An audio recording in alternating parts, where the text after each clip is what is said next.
আসসালামু আলাইকুম রহমতুল্লাহি ওবরকাতুহু। সম্মানিত দর্শক, আজকে যে বিষয়টি নিয়ে আলোচনা করব সেটি ব্যাখ্যা করার জন্য কয়েকদিন আগের একটি ঘটনা আপনাদেরকে স্মরণ করে দিতে চাই। বিএনপির বর্ষীয় নেতা এবং মহাসচিব মির্জা ফখরুল ইসলাম আলমগীর অত্যন্ত সম্মানিত, মার্জিত ভদ্রলোক। সম্প্রতি তিনি ডক্টর মোহাম্মদ ইউনূসের সঙ্গে একটি অনুষ্ঠানে উপস্থিত হয়েছিলেন এবং সেখানে তার একটি বক্তব্য সারা বাংলাদেশে তোলপাড় সৃষ্টি করেছিল। তিনি ডক্টর মোহাম্মদ ইউনূসের মধ্যে শহীদ প্রেসিডেন্ট জিয়াউর রহমানের প্রতিচ্ছবি দেখতে পাচ্ছেন বলে মন্তব্য করেছিলেন। আমার মনে নাই ঠিক যে অনুষ্ঠানটা কী ছিল, তারপর কোন প্রেক্ষাপটে তিনি এই কথাগুলো বলেছিলেন।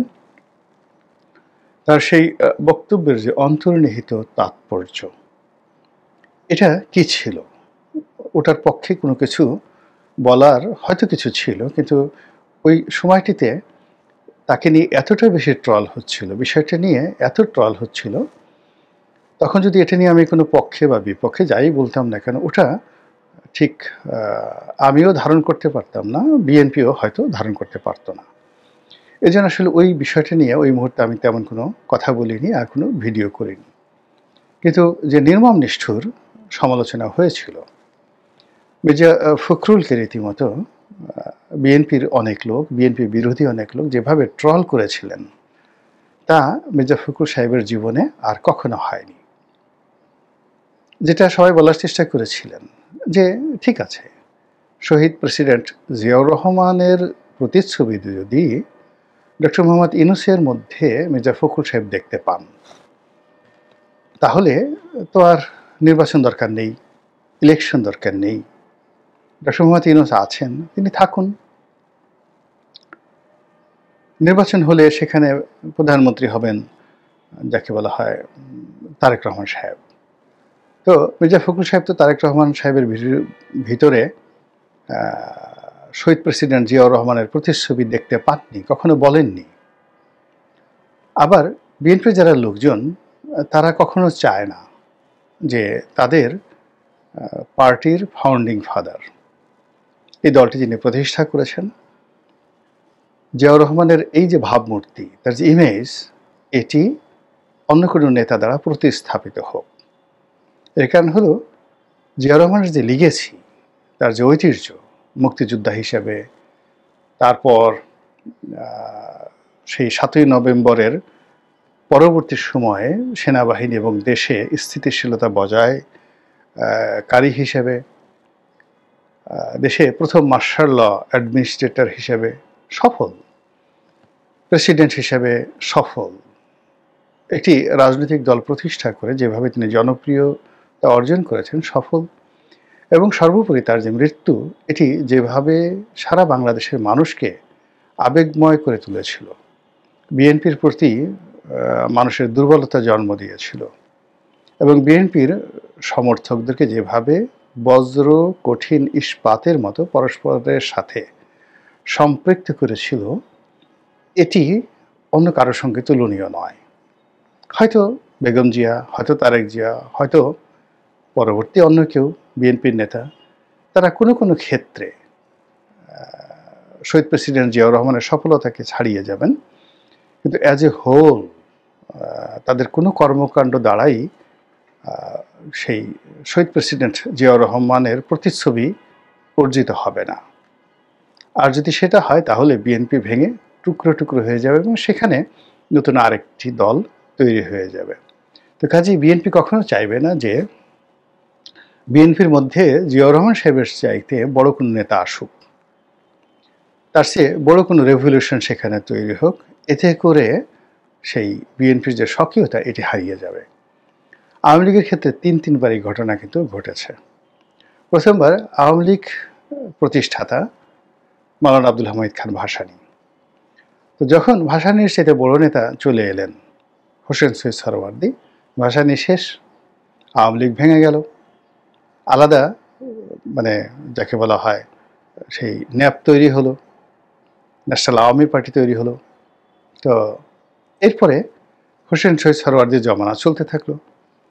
একটা সময় হোসেন শহীদ সরওয়ার্দির চাইতে বড় নেতা চলে এলেন। হোসেন শহীদ সরওয়ার্দিকে আমরা ভুলে গেলাম এবং এখনো পর্যন্ত লিগেসিটা বঙ্গবন্ধু শেখ মুজিবুর রহমানকে নিয়েই আছে।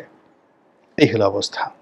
এর মধ্যে আওয়ামী লীগ কতবার ভেঙেছে, বহুবার ভেঙেছে। স্বাধীনতার পরে, স্বাধীনতার আগে টুকরো টুকরো হয়ে গেছে। আবার সেই জোড়া লাগানো আওয়ামী লীগকে একত্র করেছেন বঙ্গবন্ধু কন্যা শেখ হাসিনা।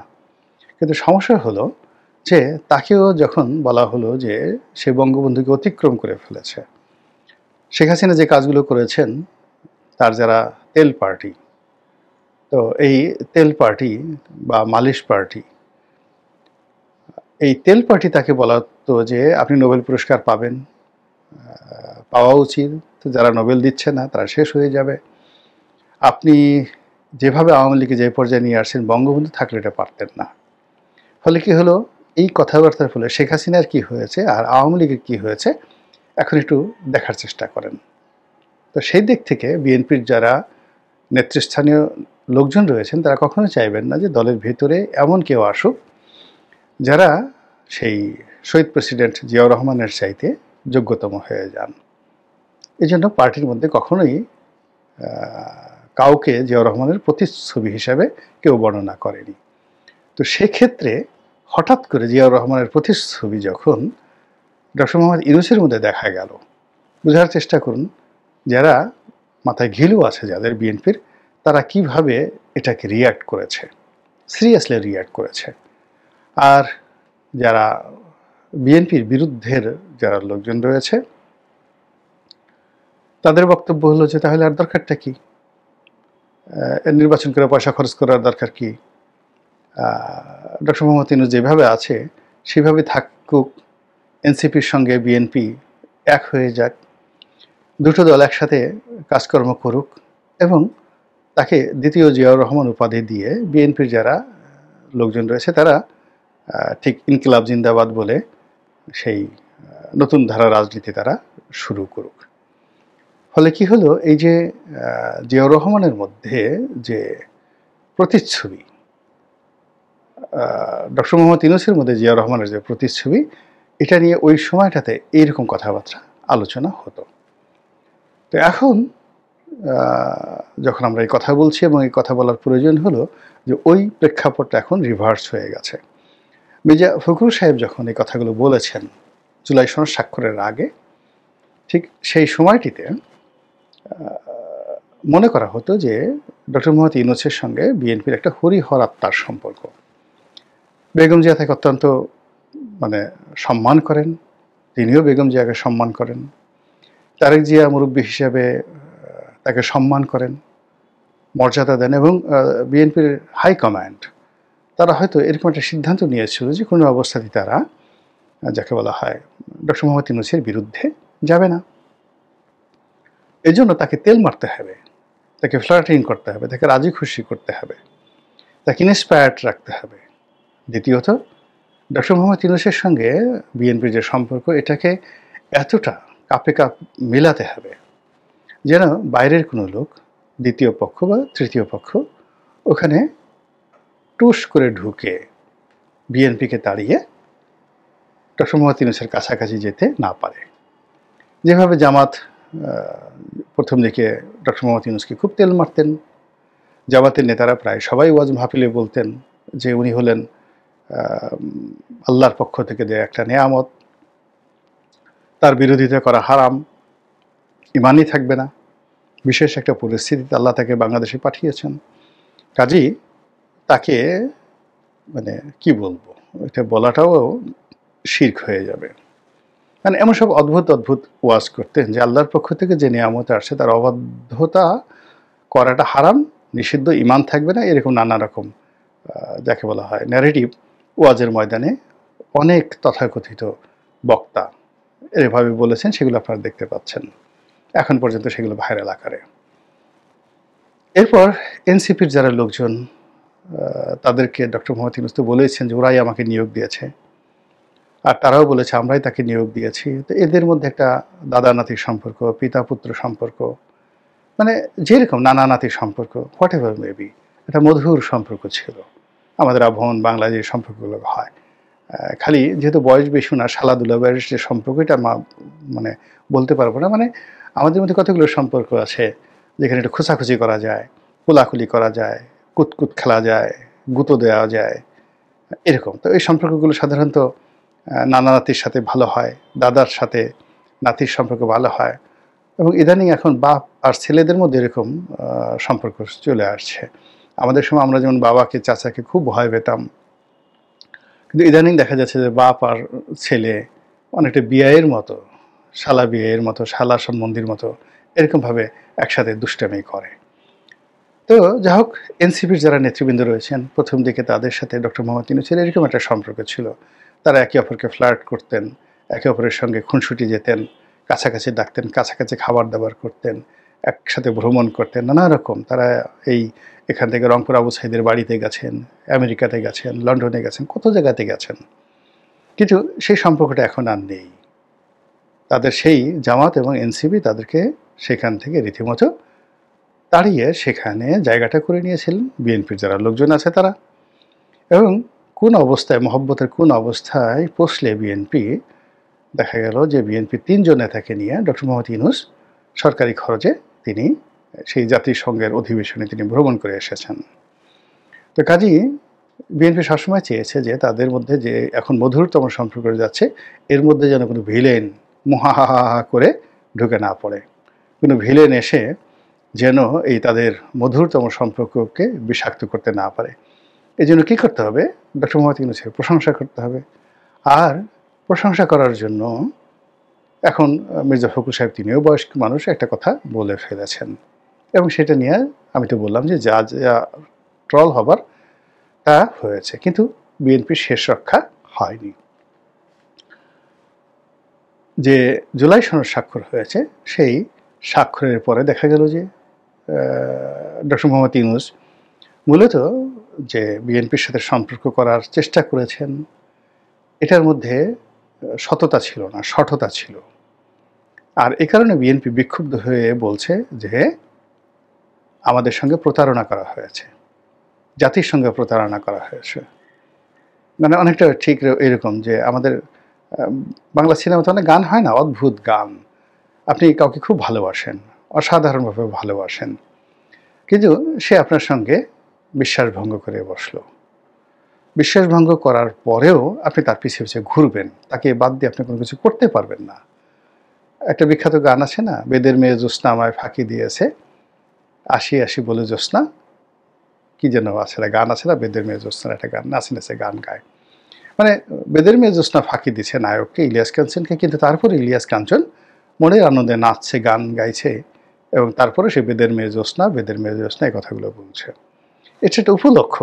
এই গানের সঙ্গে, এই পাত্রপাত্রী চরিত্রের সঙ্গে বর্তমান রাজনীতির কোনো তুলনা নেই, কিন্তু জাস্ট উদাহরণ দিলাম যে জুলাই সনদের মাধ্যমে বিএনপি যে হুমকির মধ্যে পড়েছে, যে রাজনীতির সঠতার মধ্যে পড়েছে, প্রতারণার মধ্যে পড়েছে, এর ফলে বিএনপি বুঝে গেছে যে তাদের সঙ্গে ডক্টর মোহাম্মদ ইউনূসের যে সম্পর্ক, প্রেম ভালোবাসা, এটা অরিজিনাল ছিল না। তার অরিজিনাল প্রেম ভালোবাসা ছিল জামাত এবং এনসিপির সঙ্গে ছিল। ফলে এখন ওই যে মির্জা ফখরুল সাহেবের সেই কথা, জিয়াউর রহমানের যে প্রতিচ্ছবি, এটা নিয়ে আবার নতুন করে ট্রল হচ্ছে। কি ট্রল হচ্ছে? এখন যে ভোটের কথা বলা হচ্ছে, গণভোট, জুলাই সনদ গ্রহণ করার ব্যাপারে বা বর্জন করার ব্যাপারে একটা গণভোট হবে, হানা ভোট। বিএনপি এই ভোটটা দিতে চাচ্ছে না। কেন? মূলত বিএনপির আশঙ্কা যে এই ভোটটা যদি হয়ে যায় গণভোট, এবং সেখানে হা ভোট যদি জয়যুক্ত হয়, এবং হবে ওইভাবে তৈরি করা হবে meticulously, there is no way 90%ও যদি না ভোট পড়ে, রাষ্ট্রযন্ত্র এমন একটা শক্তিশালী, তারা ইচ্ছা করলে এটাকে হা ভোট বাড়াতে পারে, 90% হা ভোট। তো এই জন্য হা ভোট যদি হয়ে যায়, জুলাই সনদ গৃহীত হলো, ওটাকে বলা হলো এটা বিপ্লবী সরকার, সংবিধানবাদ, এই সরকার আরও 5 বছর থাকবে, বিএনপির কিচ্ছু করার থাকবে না। এই জন্য বিএনপি আসলে এই নির্বাচনটা দিতে চাচ্ছে না। আর এই নির্বাচনটাকে করানো, অনুষ্ঠান করানো, এটা এনসিপি এবং জামাতের অস্তিত্বের বিষয়। আর ডক্টর মোহাম্মদ ইউনূসেরও এটা মানে নির্বাচন হওয়ার চাইতে এই গণভোট হওয়াটা, জাতীয় নির্বাচনের চাইতে গণভোট হওয়াটা তার জন্য স্বস্তিদায়ক এবং বলতে গেলে কিছুটা হলো সেফ এক্সিটের ক্ষেত্রে অথবা সেফ এক্সিস্টেন্সের ক্ষেত্রে তার জন্য সুবিধাজনক। ফলে তিনি আবার চুপচাপ বসে আছেন। আর রাজনীতির ময়দানে সেই এনসিপি, জামাত, বিএনপি আগের মতো লড়াই সংগ্রাম শুরু করেছে। এখন সেই যে হা না ভোট সম্পর্কে লোকজন টিটকারি করে বলছে যে বিএনপির অস্তিত্ব তো হা না ভোটের মধ্যে। জিয়াউর রহমান সাহেব তার ক্যারিয়ার শুরু করেছিলেন, রাজনীতি শুরু করেছিলেন এই হা না ভোটের মাধ্যমে। তো যেটা দিয়ে পুরো মানে বিএনপির ইতিহাস রচিত হয়েছে, জিয়াউর রহমানের অস্তিত্ব যার মধ্যে রয়েছে, সেই হা না ভোট তো বিএনপি না করতে পারে না, কোনো অবস্থায় করতে পারে না। আর যদি বিএনপি এখানে না করে, না ভোট দেয় ভোট হলে, আর সেই হানা ভোট মানে যাতে না হতে পারে এজন্য তারা নেতিবাচক আচরণ করে, তাহলে তাদের পরিণতি কি হবে? বলার চেষ্টা করেছেন যে তাদের অস্তিত্ব শুরু হয়েছিল হা ভোটের মাধ্যমে, না ভোটের মাধ্যমে। তাদের ইতিহাস, সংস্কৃতি যা কিছু আছে সব হা না ভোটের মাধ্যমে। এবং হানা ভোট না হলে জিয়াউর রহমান হতেন না, হানা ভোট না হলে বিএনপি হতো না।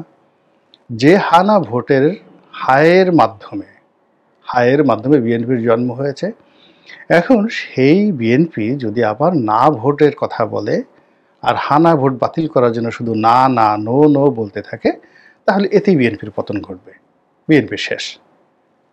এবং এই কথা এখন রীতিমতো মশহুর হয়ে পড়েছে।